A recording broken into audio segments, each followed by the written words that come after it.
Honours দ্বিতীয় বর্ষে শিক্ষার্থী বৃন্দ, আসসালামু আলাইকুম। আমরা প্রাচীন বাংলার ইতিহাস এই পেপার নিয়ে আলোচনা করতেছিলাম। প্রাচীন বাংলার ইতিহাস যে প্রাগৈতিহাসিক কাল থেকে 1260 খ্রিস্টাব্দ পর্যন্ত। গত ক্লাসে একটা আমি মানচিত্র দেখেছি যে বাংলা পিডিয়া থেকে মানচিত্রটা সংগ্রহ করা হয়েছে, আশা করি তোমরা দেখেছ। এবং ইতিহাসের উৎস, প্রাচীন বাংলার ইতিহাস বা যে কোনো ইতিহাসের উৎস, ইতিহাস রচনার সোর্সটা কোথায় থেকে আসে। প্রথমে আমরা বলছিলাম তিনটি পর্যায়ে: প্রত্নতাত্ত্বিক উপাদান, সাহিত্যিক উপকরণ এবং পর্যটকদের বিবরণী। এরপর আছে প্রত্নতাত্ত্বিক উৎস, যেটাকে আর্কোলজিক্যাল সোর্স বলা হয়ে থাকে। এটাকে আবার 4 ভাগে ভাগ করা হয়েছে। একটা হচ্ছে লিপিমালা, একটা হচ্ছে মুদ্রা, একটা হচ্ছে স্থাপনা, একটা হলো চারু এবং কারু শিল্প। আমরা কথা বলছিলাম যে লিপিমালা শেষ করতে পারি নাই। লিপিমালা আমরা যে তাম্রলিপি যুগের বা তাম্রলিপি শাসনে পর্যন্ত আমরা আসছিলাম গত ক্লাসে, যে জমি ক্রয় বিক্রয়, জমির দাম ইত্যাদি বিষয়ক দলিল মূলত তামার ফলকে উৎকীর্ণ হতো। এইসব তাম্রলিপিকে তাম্রশাসন বলা হয়ে থাকে। যে তাম্রশাসন মূলত ভূমিদান সম্পর্কিত দলিল। তামা একটা কঠিন পদার্থ, এটার উপর লেখা হলে যে খোদাই করে লেখা হয়, এটা অনেক কাল থাকে। পাথরের উপর খোদাই, তারপরে তামার উপর খোদাই, শিলালিপির উপর খোদাই করা হলে এগুলো, আর এইগুলো থেকেই বিশেষ করে এই যে জমি জমা ক্রয় বিক্রয় হচ্ছে, সেখানে যে ভূমিদাতার নাম, পিতার নাম, তার বংশ পরিচয়, তারপরে ক্রেতার নাম, পিতার নাম, বংশ পরিচয়, কত সালে হয়েছে, কোন রেজিস্ট্রেশন অফিসে হয়েছে, সেগুলো অনেক কিছু জানা যায় এখান থেকে। এটাও ইতিহাসের একটি সোর্স হিসাবে যে ঐতিহাসিকরা মনে করেন। বিশেষ করে যে তাম্রশাসনের যুগটা বিখ্যাত হচ্ছে যে পাল বংশ। যে বাংলায় অনেকগুলো শাসন ছিল: পাল বংশ, মৌর্য বংশ, জনবংশ, সেন বংশ, গুপ্ত বংশ। এই অনেকগুলো, এর ভিতর বিশেষ করে পাল যুগের ইতিহাস রচনায় তাম্রশাসন একটি গুরুত্বপূর্ণ মাধ্যম বলা হয়ে থাকে। সেখানে কিছু যে শাসকের নাম এবং বলছি আমি, দেখো যে ধর্মপারে খালিমপুর তাম্রশাসন থেকে রাজা শশঙ্কর পরবর্তী বাংলার বিশৃঙ্খল অবস্থা মৎস্য ন্যায় সংগৃহীত বা তথ্য অবগত হওয়া যায়। মৎস্য ন্যায় হচ্ছে এটা একটা সংজ্ঞা, যে আমরা আমাদের পুকুরে, নদীতে, ডোবায় বা সাগরে দেখি যে বড় বড় মাছগুলো ছোট ছোট মাছগুলোকে খেয়ে ফেলে। এটাকে যে মৎস্য ন্যায় যে বলা হচ্ছে। যে আমরা দেখি যে যখন একজন শাসক থেকে, একজন ব্যক্তি একটি রাষ্ট্রের শাসন থেকে আরেকজন তার চেয়ে সে অনেকটা ক্ষমতাশালী, যে সেনাবাহিনী হোক, অর্থের ভিত্তিতে হোক। তো আমরা জানি যে বাবর যখন ইব্রাহিম লোদির সাথে যুদ্ধ করে দিল্লি সিংহাসন দখল করে, তখন লক্ষাধিক সৈন্য ছিল ইব্রাহিম লোদির, কিন্তু সেগুলো সুশৃঙ্খল কোনো সেনাবাহিনী ছিল না, প্রশিক্ষণপ্রাপ্ত সেনাবাহিনী ছিল, নিয়মিত সেনাবাহিনী ছিল না। আর বাবরের সৈন্য সংখ্যা ছিল মাত্র 12,000।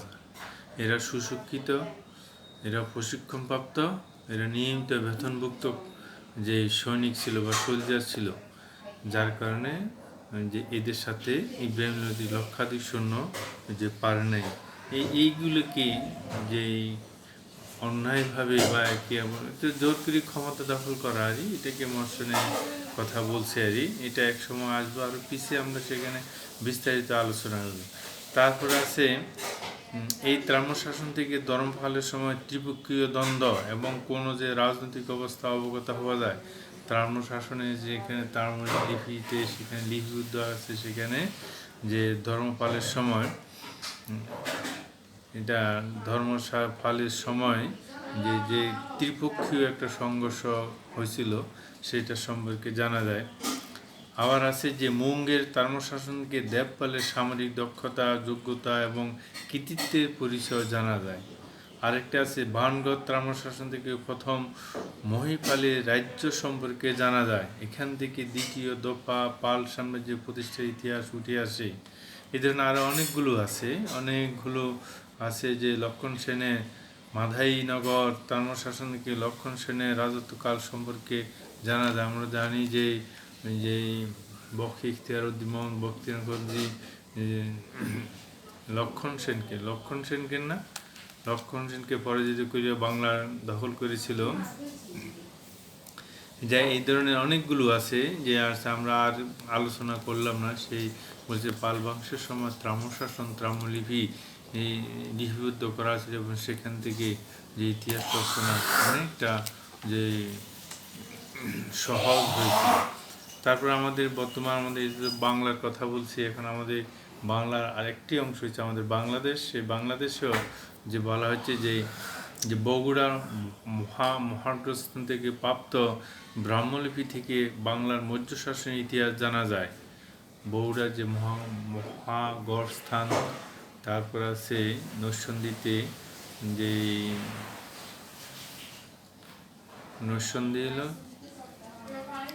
নরসিংদীর যে পুরাতন কীর্তি যেটা, সেটার নাম কি? আচ্ছা, মনে আসলে বলে দিব, এখন মনে পড়তেছে না।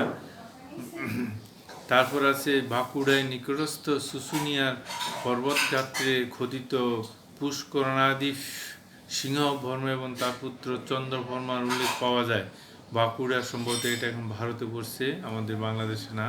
তারপর দিল্লি কুতুব মিনার সংলগ্ন কুয়াতুল ইসলাম মসজিদ প্রাঙ্গণে অবস্থিত লৌহ স্তম্ভের গাত্রে খোদিত লিপি থেকে সমসাময়িক ইতিহাস অবগত হওয়ার সুযোগ রয়েছে। কুয়াতুল ইসলাম মসজিদ ভারতবর্ষের প্রথম স্থাপিত মসজিদ হচ্ছে কুয়াতুল ইসলাম মসজিদ। তার পাশে আছে কুতুব মিনার, যে কুতুবউদ্দিন আইবেক সেটা নির্মাণ করেছিল। সেখানে শিলালিপি আছে, যে সেখান থেকে ইতিহাস জানা যায়। আবার বলছে যে এই লিপি থেকে বাংলার গুপ্ত শাসনের ইতিহাস অবগত হওয়া যায়। তারপর আছে বাংলার গুপ্ত শাসনের ইতিহাস সম্পর্কে এলাহাবাদ স্তম্ভ লিপিতে তথ্য পাওয়া যায়।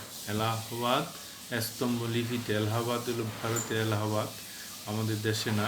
এইখানে বলছি, আমি আগেই তোমাদেরকে বলেছি যে শিলালিপি, তাম্রলিপি, পাথরে খোদাইকৃত লিখা, এইগুলো থেকে এখনও সব মার্বেল পাথরে লেখা হয়। আমাদের বিভিন্ন যেমন নাম ফলক উদ্বোধন করতে যে মার্বেল পাথর ব্যবহার করা হয়ে থাকে, খোদাই করা হয়, এটা অনেক দিন যায়, সহজে যে নষ্ট হয় না। তোমরা যদি বাংলাদেশে যে শিলাখণ্ড দেখতে চাও, তাহলে তোমরা ঢাকা লালবাগের দুর্গ, সেখানে যাব। সেখানে অনেকগুলো কালো কালো শিলাপাথর আছে। আমার মনে হলো যে আমি এটা দেখেছি যে পৃথিবী ধ্বংস না হলে মনে হয় এগুলোরও কোনো ধ্বংস হবে না। কি অনেকগুলো কালো কালো পাথর, ওজনও অনেক ওজন। আর এগুলো কি কাজে লাগে সেখানে আছে, পড়ে রয়েছে। যাই হোক, সেখানে যে পরিবিবি মাজার, তারপরে একটা মসজিদ আছে, আর একটা হলো যে শাস্তাখার যে আবাস ভবন, দেখিও সেখানে যে লাল পাথরে এই প্রাসাদগুলো। আমরা আমাদের এখানে একটা যে স্থাপত্য থেকেও যে স্থাপত্যটা ইতিহাসের উৎস, এটা আমরা ওইখানে গিয়ে আলোচনা করব। এইভাবে পাল রাজাদের সময় যে বলছে যে তাম্রশাসন বা তাম্রলিপি যে রচিত হয়েছে, সেখানে বিভিন্ন বংশে যে এই পাল বংশেরই বিভিন্ন ব্যক্তি ক্ষমতা আসছে, তার আর্থিক অবস্থা কেমন ছিল, তার শাসনকাল কেমন ছিল, তার দক্ষতা কেমন ছিল, ইত্যাদি সবগুলো এই লিপিতে থেকে যে পাঠ উদ্ধার করা যায়। আবার যে তাম্রশাসন সম্পর্কে যেটা বলছে যে সেখানে তাম্রশাসন থেকে প্রাচীন বেলার ভূমি ব্যবস্থা সম্পর্কে ধারণা করা যায়। এটা আগে একটু আমরা আলোচনা করেছি। তারপরে এখানে আবারও লিখছে যে কৃষি ভূমি, বাস্তুবিটা, তৃণভূমি, বনভূমি, জলাভূমি, ঊষরভূমি, নদ নদীর গতিপথ ইত্যাদি ভৌগোলিক তথ্য পূর্ণ থাকে তাম্রশাসনগুলোতে। সাম্রাজ্যের অনেক কিছুই থাকে, এগুলো থাকে।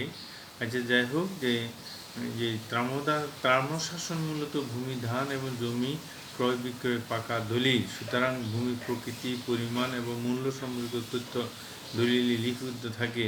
ত্রামসানি ক্রেতা বিক্রেতার নাম পেশা উল্লেখ, এগুলো আমি আগেই বলেছি যে এগুলো যে থাকে সেই আরও যেখানে বলা হচ্ছে যে এই ত্রামশাসনের যুগে বিভিন্ন ব্যক্তি তাদের দেবতার নামে যে শ্রদ্ধা জানিয়ে যে বিভিন্ন যে যে কিছু দান করতে থাকতো, দান করতো, সেটাকে যে দানপত্র বলা হয়ে থাকে। সেখানে হিন্দুদের মঠ, মন্দির, জৈনদের বিয়া, বৌদ্ধ বিহার, নানাবিধ বিবাহ নির্বাহের জন্য এবং নতুন প্রতিষ্ঠা তৈরির জন্য পুরনো স্থাপনা সংস্কৃতির জন্য ভূমি দান করা হয়েছে। এগুলো সব ধর্মেই আছে। দেখা যাচ্ছে যে আমাদের মুসলিম ধর্মে আছে, আমরা মসজিদ, মক্তব, মাদ্রাসা থেকে আমরা ভূমি দান করি, দানপত্র করে দিয়ে যাই। বা সেখানে এখন আমাদের যে ওয়াকফ স্টেট বলা, ওয়াক্ফ বলা হয়, যে দলিলের মাধ্যমে ওয়াকফ করে দেওয়া যায়, সেখানে যে অন্যদের মাঝেও ছিল। যে এই ক্ষেত্রে আমরা দেখছি যে আরও একটা যে তথ্যটা আসছে যে সেখানে এই দানের মাধ্যমে যে হিন্দু রাজা কর্তৃক বৌদ্ধ প্রতিষ্ঠানকে, বৌদ্ধ রাজা কর্তৃক হিন্দু প্রতিষ্ঠানকে, তারপর ব্রাহ্মণ থেকে ব্রাহ্মণকে ভূমিদান ইত্যাদি থেকে একে অপরকে দান করতেছে। এই দানের মাধ্যমে আমরা তৎসংখ্যার যুগে পরমত সহিষ্ণুতা এবং উদারতার প্রমাণ পাওয়া যায়। যে এবং এইতে যে শাসক এবং শাসিতে যে ধর্মীয় মনোভাবও যে প্রতিফলিত হয়, অর্থাৎ তাহলে পরমত সহিষ্ণুতা, জাতি একটা সাম্প্রদায়িক সম্প্রীতিও দেখা যাচ্ছে যে পাওয়া যাচ্ছে যে এই সময় দান করত। আবার আছে যে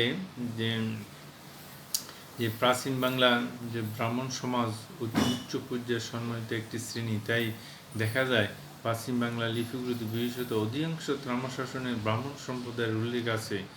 যে ব্রাহ্মণদের বংশ পরিচয়, তাহাদের পাণ্ডিত্য বিবরণ এইসব লিপিতে পাওয়া যায়। প্রাচীন বাংলার যে ব্রাহ্মণ সমাজ, এখনও যে আমাদের দেশেও যারা ব্রাহ্মণ আছে তারাও তাদের ভিতরে, তাদের মাঝে উচ্চ বর্ণে যে লোক হিসেবে বা উচ্চ বংশীয় হিসাবে তাদেরকে যে গণ্য করা হয়ে থাকে। যে এইটা এবং তাদের বিভিন্ন যে পূজা অর্চনা, তাদের জ্ঞান আহরণ, বিতরণ ইত্যাদি ব্যাপারে যে তারা যে অনেক অবদান রাখে তাদের সমাজের ভিতরে।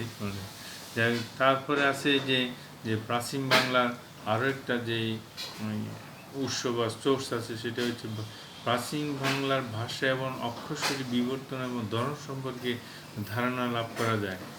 যে এই যে ত্রাম্রলিপি থেকে, শাসন থেকে যে প্রাচীন বাংলা যে ভাষা এবং অক্ষরশৈলী বিবর্তন, যে মহাস্থান ব্রাহ্মলিপি বাংলার প্রাচীনতম শিলালিপি।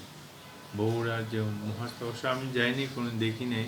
আমি কুমিল্লা গেছি, কুমিল্লা বৌদ্ধ বিহারে গেছি, লালবাগের কেল্লা দেখেছি, এই দুটোই প্রাচীন। যাতে আর সোনারগাঁও গেছি, সোনারগাঁও এই শিলালিপি, এই লিপির ভাষা প্রাকৃত এবং অক্ষর ব্রাহ্মী। এই শিলালিপিটি কি মৌর্য আমলের একমাত্র লিপিতাত্ত্বিক নিদর্শন যা বাংলা আবিষ্কৃত হইয়াছে। বিশিষ্ট প্রাচীন বাংলার ইতিহাস গবেষক বৈতীন্দ্রনাথ মুখোপাধ্যায় পশ্চিম বাংলার প্রাপ্ত ব্রাহ্মণ খরস্টি লিপির উপর গবেষণা করে দেখেছেন যে উত্তর এবং পশ্চিম ভারতবর্ষ থেকে আদি প্রাগৈতিহাসিক যুগে খরস্টি অক্ষরের ঐতিহ্যবাহী মানুষ বসতি স্থাপন করে বসবাস, বাণিজ্য পরিচালনা করেছেন। ফলে বাংলা ব্রাহ্মী অক্ষরের সঙ্গে উত্তর পশ্চিম ভারতীয় খরস্টি অক্ষরের সমন্বয় যে মিল তৈরি হয়েছিল। অর্থাৎ আমরা জানো যে আমাদের বাংলা ভাষা একটা সংকর ভাষা। সেই ভাষা যে এটা ব্রাহ্ম ভাষা থেকে আসছে বলতেছে, তারপরে সংস্কৃতি থেকে আসছে, ফার্সি থেকে আসছে, উর্দু থেকে আসছে, আরবি থেকে আসছে, আবার আমাদের খাঁটি বাংলা ভাষা থেকেও আসছে। আবার আমাদের যে স্থানীয় ভাষা আছে, যে স্থানীয় ভাষা থেকে আসছে। দেখা যাচ্ছে যে আমাদের বাংলা ভাষা, আমাদের এই ৫৫,০০০ বর্গমাইল বা আমাদের ক্ষুদ্র যে লোকজন আমরা আছি, এখানেও দেখতেছি আমাদের ভাষার বিবর্তন হচ্ছে, ভাষা বিবর্তন হচ্ছে। যে অনেকে বলে থাকি যে নদিয়ার যে শান্তিপুরে বাংলা ভাষার জন্ম হয়, তারপরে আছে যে নোয়াখালীতে এসে যে সে মারা যায়, চট্টগ্রামে তার কুলখানি হয়, সিলেটে তার 40-এ হয়েছে, এই ধরনের একটা কথা প্রচলন আছে। অর্থাৎ এটা বিবর্তন তো বুঝাচ্ছে আর কি। সে নদীয়ার শান্তিপুরে জন্ম হলো, সেখানে নোয়াখালীতে আসে, তার কিছুটা বিকৃতি হলো, কিছু বিকৃতি আমরা বলবো না, বিবর্তন হলো।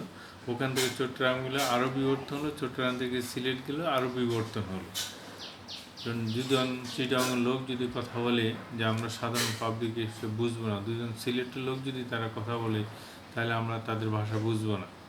যে এই আমাদের বাংলা ভাষায় যাই হোক, যে আমরা যে যে লিপির যে যে প্রথম যে উৎসটা ছিল, যে প্রত্নতাত্ত্বিক উৎস, এর ভিতর 4টি উৎস, তার 4টি উৎস একটা যে লিপিমালা নিয়ে আমরা আলোচনা করছি। যে তারপর আছে যে মুদ্রাটাও ইতিহাস রচনার উৎস হিসেবে, যে ঐতিহাসিকরা এখান থেকেও একটা মুদ্রাকে, ধাতব পদার্থে একটা মুদ্রাকে বিশ্লেষণ করে একজন যে ঐতিহাসিকবিদ অনেক কিছুই লিখতে পারেন। সেটাকে একটা যে কী বলবো, যেটাকে একটা রিয়েল সোর্স হিসেবে মুদ্রাকে যে বলা হয়ে থাকে।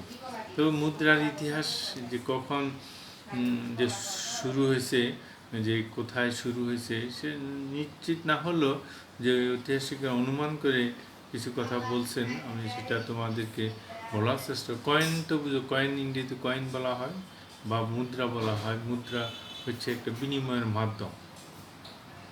মুদ্রা মাধ্যম, যে কয়েন শব্দটি ল্যাটিন কিউনিওস শব্দ থেকে নির্গত।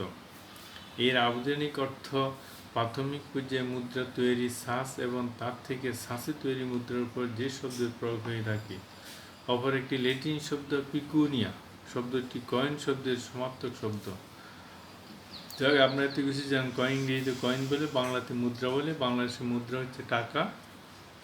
বিভিন্ন দেশে মুদ্রা আছে, ধাতব পদার্থের মুদ্রা ছিল এক সময়, এখন ধাতব পদার্থের মুদ্রা নেই, এখন সারা বিশ্বব্যাপী যে কাগজের মুদ্রাই বেশিরভাগই প্রচলন। তো যে ধাতব পদার্থের মুদ্রা আছে, যে 1 টাকা 2 টাকা এই ধরনের মুদ্রা আছে। তবে মুসলমানদের যে মুদ্রা খলিফা আব্দুল মালিক যে চালু করেছিল, যে তখন ধাতব পদার্থের মুদ্রা ছিল, সেগুলো হচ্ছে স্বর্ণ, রৌপ্য, তাম্র মুদ্রা ছিল। মুদ্রার সংজ্ঞায় বলা যায়, তাহলে একটা সংজ্ঞা যদি আমরা নির্ধারণ করি, তাহলে বোঝা যায় যে স্বর্ণ, রৌপ্য বা এরূপ মূল্যবান ধাতবের এমন এক খণ্ডকে বোঝায় যার আকৃতি, পরিমাণ সুনির্দিষ্ট এবং যাতে প্রশাসন ক্ষমতা কর্তৃক বিশুদ্ধতা নিরূপণের উদ্দেশ্যে কোনো বিশেষ প্রতিকৃতি, নমুনা, প্রতীক চিহ্ন বা লিপি ব্যবহৃত হয়। মুদ্রা কাকে বলে, এই প্রশ্নটা আসতে পারে। মুদ্রা যে ল্যাটিন শব্দটা কি সেটাকে দেওয়া, তার আবার প্রতিশব্দ বা সমার্থক শব্দ কোনটি, তোমাদের যে 1 নম্বর বা অতি সংক্ষিপ্ত মুদ্রা কি, এটা মুদ্রা হলো বিনিময়ের মাধ্যম, এটাই লিখলে হবে। আর মুদ্রা কাকে বলে, তখন বললে যে স্বর্ণরূপ একটা ধাতব পদার্থ একটা নির্দিষ্ট ছাঁচে তৈরি করার পর সেখানে যে একটি নমুনা বা প্রতিকৃতি বা একটা কিছু নিদর্শন থাকে, ক্ষমতা থাকে। দেখো বাংলাদেশের মুদ্রাগুলোতে আছে কি আছে, বাংলাদেশ ব্যাংকের প্রতিকৃতি আছে, তারপর যমুনা, যেটাকে এখন বঙ্গবন্ধু সেতু বলা হয়, যমুনা সেতু আছে। তারপর আছে এক সময় ছিল যে চন্দ্রকোনা, যে বাংলাদেশে একমাত্র যে জলবিদ্যুৎ কেন্দ্র, এটাও আছে। জাতীয় মসজিদ, বাইতুল মুকাররম। আগেও আমরা দেখেছি যে মুদ্রাগুলোতে যে রাজার নাম থাকে বা খলিফার নাম থাকে, হিজরি সন উৎকীর্ণের নাম থাকে। সেখানেও এপিঠে ওপিঠে যে বিভিন্ন কালেমা, কালেমা শাহাদাত, কোরআনের কোনো আয়াত উদ্ধৃত করা থাকে। মুসলমানদের মুদ্রাগুলো এইরকম হয়েছে। এটা আসে আমরা পরে আলোচনা করতেছি। আমরা মুদ্রার একটা সংজ্ঞা দিয়েছি, যে সংজ্ঞাটা তোমরা মনে রাখবে। মুদ্রা স্বর্ণরৌপ্য বা এরূপ মূল্যবান ধাতবের এমন এক খণ্ডকে বোঝায় যার আকৃতি পরিমাণ সুনির্দিষ্ট, যাতে প্রশাসন ক্ষমতা কর্তৃক বিশুদ্ধতা নিরূপণের উদ্দেশ্যে কোনো বিশেষ প্রতিকৃতি, নমুনা, প্রতীকচিহ্ন বা বিশেষ লিপি ব্যবহৃত হয় তাকে মুদ্রা বলা হয়ে থাকে। এই মুদ্রা, যেটাতে যে মুদ্রা ক্রয় বিক্রয়ের মাধ্যম হিসেবে বিবেচনা করা হয়, মুদ্রা অতীতে সমাজ, সংস্কৃতি, অর্থনৈতিক ব্যবস্থা এবং শিল্পকলা প্রভৃতি বিষয়ক তথ্য ও বিবরণী তথা ইতিহাস রচনাকে একটি গুরুত্বপূর্ণ উৎস হতে পারে। যেটা আমি আগেই বলেছি যে মুদ্রা প্রচলন কবে হচ্ছে সেটা যে সঠিকভাবে জানা যায় না, তবে যে ইতিহাসের জনক যাকে বলা হয় যে হেরোডোটাস, সে বলছে তার মধ্যে লিডীয় জাতি এশিয়া মাইনরের সর্বপ্রথম স্বর্ণ রৌপ্য মুদ্রা প্রবর্তন করেন। এশিয়া মাইনরে যে লিডীয় জাতি আমি মানব সভ্যতার ইতিহাসে খুঁজলাম, সেখানে লিডীয় জাতির ইতিহাসটা আমি পাইলাম না, চেষ্টা করেছিলাম। কিন্তু কালদীয় আছে, কিন্তু লিডীয় পাই না। লিডীয় এক কিনা এটা এখনও সত্যতা যাচাই করতে পারি না। যাই হোক, এশিয়া মাইনর বলতে ভূমধ্যসাগরে যে পূর্ব দিকে, যে এশিয়ার মধ্যাঞ্চল, যেটাকে এশিয়া মাইনর বলা হয়ে থাকে, সেখানে বিশেষ করে ভূমধ্যসাগরের পূর্ব তীরে থেকে শুরু করে পূর্ব দিকে এখানে অনেক জাতির উত্থান পতন হয়েছে। যে তুর্কিরা আসছে, সেলজুকরা আসছে, তারপরে তৈমুরলং আসছে, তারপরে যে চেঙ্গিস খানেরা আসছে, তারপর মোগলেরা আসছে। চেঙ্গিস খান বা তৈমুরলং এবং চেঙ্গিস খান, যে এদের সংমিশ্রণে, যে এই দুই মিলনে মোগলদের আবার উৎপত্তি হয়েছে। মোগলেরা যে বাবর হচ্ছে মোগল, যে তৈমুরলংয়ে যে সম্ভবত পঞ্চম বংশধর, আর তার স্ত্রী ছিল যে মঙ্গল বংশের যে চতুর্দশ বংশের যে ছিল, তাদের মিলনে আবার মোগল বংশের উৎপত্তি হয়। তবে বাবর নিজকে যে তুর্কি হিসেবে পরিচয় দিয়ে গেছেন, কিন্তু মঙ্গল হিসেবে পরিচয় দিয়ে যান নাই। অথবা মঙ্গলরা যে ধ্বংসযজ্ঞ করেছে, সেই জন্য উনি তার আত্মজীবনীতে যে তুর্কি বলেছেন। যাই হোক, তারপরে আছে জুলিয়াস ফোলক্স একই মত পোষণ করেন, যে বলছেন হ্যাঁ এশিয়া মাইনরে এটা খ্রিস্টপূর্ব দিকে, এটা খ্রিস্টপূর্ব, এর আগে না। যদি কালদীয় জাতি হয়ে থাকে তাহলে এটা খ্রিস্টপূর্ব 600 থেকে 400, এর ভিতরে তাদের যে উৎপত্তি এবং ক্রমবিকাশ। তারপরে আছে স্ট্রাফারো এবং এলিয়ানের মতে আরগোজের শাসক ফিডন এজিনো দ্বীপে রৌপ্য মুদ্রা প্রবর্তন করেন। উভয় মতে বলা হচ্ছে যে মুদ্রা প্রবর্তন হয়েছে খ্রিস্টপূর্ব 7ম শতাব্দীতে, যে বলেছে যে 7ম শতাব্দীর দিকে যে মুদ্রা প্রচলন ছিল, মুদ্রা চালু হয়েছে। এরপর থেকে মুদ্রা আস্তে আস্তে ক্রমবিকাশ লাভ করে। সেজন্য মুদ্রার ক্রমবিকাশ এবং দুটি ভাগে ভাগ করেছেন ঐতিহাসিকরা। একটা হচ্ছে যে মুদ্রা পূর্ব সমাজ, মুদ্রা উত্তর সমাজ যখন চালু হয়েছে, এখান থেকে একটা পর্ব শুরু হলো, আর এটা পূর্বে আরেকটা পর্ব ছিল। মুদ্রা আমরা দেখি নানাবিধ যে ছবি থাকে, প্রাণী, উদ্ভিদের প্রতিকৃতি উৎকীর্ণ লক্ষ্য করা যায়।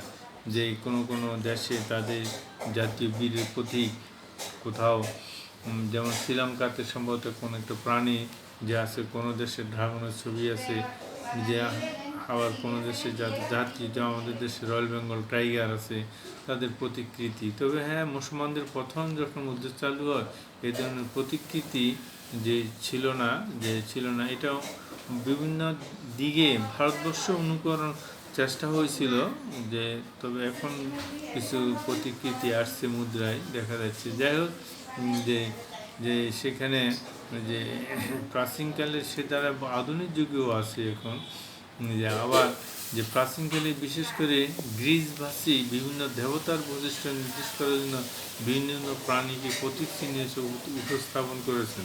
আবার তাদের বাইজেন্টাইন মুদ্রায় দেখা যাচ্ছে যে সে সম্রাটের ছবি, তারপরে আবার রাজপুত্রের ছবি, রাজকন্যার ছবি, রানীর ছবি, এই ধরনের প্রতিকৃতিও দেখা যায়। আবার মধ্যযুগের যে হিন্দু রাজাদের মুদ্রা তাদের ধর্ম বিশ্বাস ভিত্তিক প্রতীক চিহ্ন ব্যবহৃত হইয়াছে। হিন্দু রাজারা যেমন যে রাজপুত এবং চৌহান বংশ রাজাদের মুদ্রা শিবের বাহন ষাঁড়ের প্রতিকৃতি অঙ্কিত হয়েছে।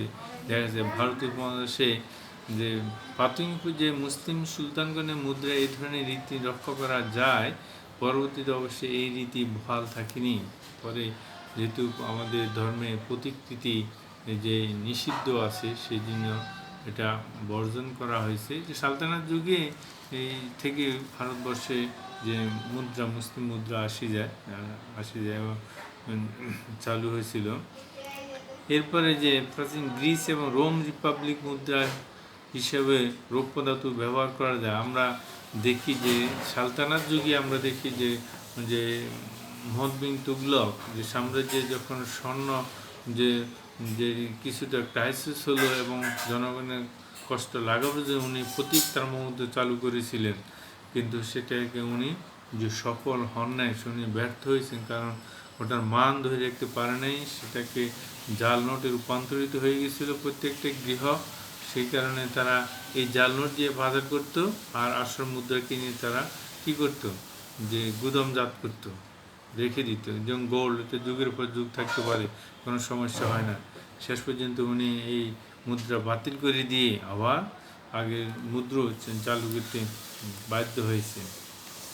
যাই হোক, সমসাময়িক মুদ্রার যে সাময়িক অভাব মেটানোর বিশেষ করে যুগান্তকারী সীসা, নিকেল, লৌহ এবং অ্যালুমিনিয়াম ধাতবের মুদ্রা নির্মাণ করা হতো এবং এই ধরনের মুদ্রা অবশ্য সর্বজনীন গ্রহণযোগ্যতা লাভ করেনি।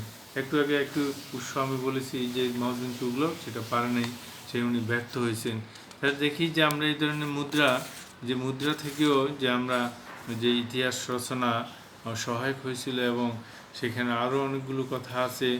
যে বগুড়া, মহাস্থান, নরসিংদী, ওয়ারী, বটেশ্বর, এখন মনে পড়ছে ওয়ারী, বটেশ্বর, নরসিংদী, সেই এগুলো থেকে যে সকল মুদ্রা পাওয়া গেছে, সেই মুদ্রাও আমাদের বাংলার ইতিহাস রচনায় যে অনেকটা রৌপ্য মুদ্রা, স্বর্ণ মুদ্রা, তাম্র মুদ্রা, যে যেমন পাহাড়পুরে 3টি তাম্রমুদ্রা পাওয়া গেছে, তার মধ্যে একটি মুদ্রা একদিকে একটি বৃক্ষ, অপর দিকে 3টি মাছ উৎকীর্ণ।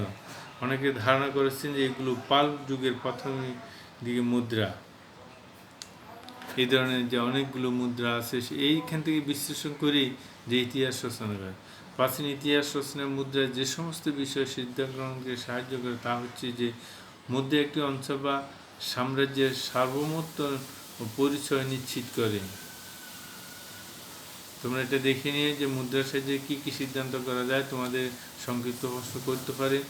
তারপর রাজা বা শাসক অর্থনৈতিক সমৃদ্ধি সমকালীন সমাজ বা রাষ্ট্রের যে শিল্প প্রমাণ করে। মুদ্রা অঙ্কিত উৎকীর্ণ বিষয়ভিত্তিক মূর্তি বা ছবি হইতে সমকালীন সমাজে মানুষের শিল্প নিপুণতার সাথে সাথে রাজা মহারাজাদের ধর্মমত, সঙ্গীতানুরাগ প্রভৃতি হিসেবে ধারণা লাভ করা যায়। মুদ্রা ধরন বিচার করে সমসাময়িক অর্থনৈতিক অবস্থা, মুদ্রানীতি, ধাতুশিল্প উন্নতির প্রভৃতি সঙ্গে অবগত হওয়া যায়। মুদ্রা উৎকীর্ণ রাজত্বকাল সম্পর্কে সিদ্ধান্ত নেওয়া যায়। মুদ্রা উৎকীর্ণ লেখার ধরন দেখে অনেক সময় সমকাল নির্ধারণে গুরুত্বপূর্ণ তথ্য অর্জন করা যায়। মুদ্রা প্রাপ্তির স্থানে হতে একটি রাজ্যে ব্যাপ্তি, বিস্তৃতি, ব্যবসা বাণিজ্যের প্রসার প্রভৃতির সঙ্গে ধারণা লাভ করা যায়। মুদ্রায় অঙ্কিত রাজা, দেবদেবীর প্রতিকৃতি থেকে সমাজের অভিজাত শ্রেণী, রুচিবোধ, পোশাক পরিচ্ছদ, অলঙ্কার যে সম্পর্কে ধারণা পাওয়া যায়। মুদ্রা থেকে এই সব ধারণা নিয়ে ঐতিহাসিকরা যে ইতিহাস রচনা করে, ইতিহাস রচনায় এটা একটা যে। এরপর আছে আমাদের স্থাপত্য, তারপর আছে স্থাপনা, এবং তারপর আছে চারু কারুপাঠ, তারপর সর্বশেষ আছে যে সাহিত্যের উৎস। এই দুটো সাহিত্যের উৎসটা অনেক বড় আছে, তবে এখানে অল্প একটু আলোচনা করব, যেটা আগামী ক্লাস আমরা আলোচনা করি। এই উৎসটা শেষ করে দিব, এটার উপর 3টে ক্লাস হয়ে যাচ্ছে, এত ক্লাস নেওয়া যাবে না, যে যে আরও সামনে অনেক ইতিহাস রয়ে গেছে। তো যাই হোক, ঠিক আছে, তো ভালো থাকো, মনোযোগ দিয়ে পড়ো। এটা যে আমাদের জন্য নতুন, সেজন্য যে তোমাদেরকে কষ্ট হবে, এটা পড়তে হবে, বুঝতে না বুঝলেও মুখস্থ করে নিতে হবে। সকলে ভালো থাকো, আল্লাহ।